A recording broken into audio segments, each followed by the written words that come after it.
دوستو، خداوند کا کلام آپ تک پہنچا ہے۔ پلیز لائک اور شیئر لازمی کیجیے۔ God bless you. زکریا 12واں باب۔ اسرائیل کی بابت خداوند کی طرف سے بار نبوت۔ خداوند جو آسمان کو تانتا اور زمین کی بنیاد ڈالتا اور انسان کے اندر اس کی روح پیدا کرتا ہے، یوں فرماتا ہے، دیکھو میں یروشلم کو ارد گرد کے سب لوگوں کے لیے لڑکھڑاہٹ کا پیالہ بناؤں گا، اور یروشلم کے محاصرہ کے وقت یہودا کا بھی یہی حال ہوگا، اور میں اس وقت یروشلم کو سب قوموں کے لیے ایک بھاری پتھر بنا دوں گا، اور جو اسے اٹھائیں گے سب گھائل ہوں گے، اور دنیا کی سب قومیں اس کے مقابل جمع ہوں گی۔ خداوند فرماتا ہے، میں اس روز ہر گھوڑے کو حیرت زدہ اور اس کے سوار کو دیوانہ کر دوں گا،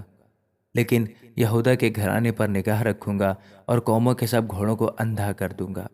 تب یہودا کے فرمان روا دل میں کہیں گے کہ یروشلم کے باشندے اپنے خدا رب الافواج کے سبب سے ہماری توانائی ہے۔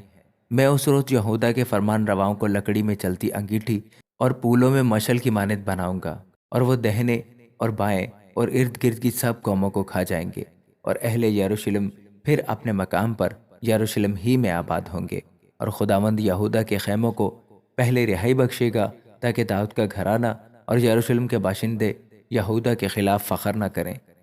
اس روز خداوند یروشلم کے باشندوں کی حمایت کرے گا، اور ان میں کا سب سے کمزور اس روز داؤد کی مانند ہوگا، اور داؤد کا گھرانہ خدا کی مانند، یعنی خداوند کے فرشتہ کی مانند جو ان کے آگے آگے چلتا ہو۔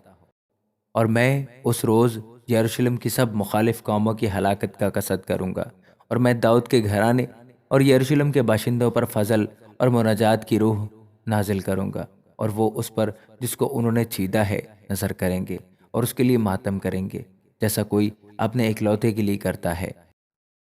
اور اس کے لیے تلخ کام ہوں گے جیسے کوئی اپنے پہلوٹے کے لیے ہوتا ہے، اور اس روز یروشلم میں بڑا ماتم ہوگا،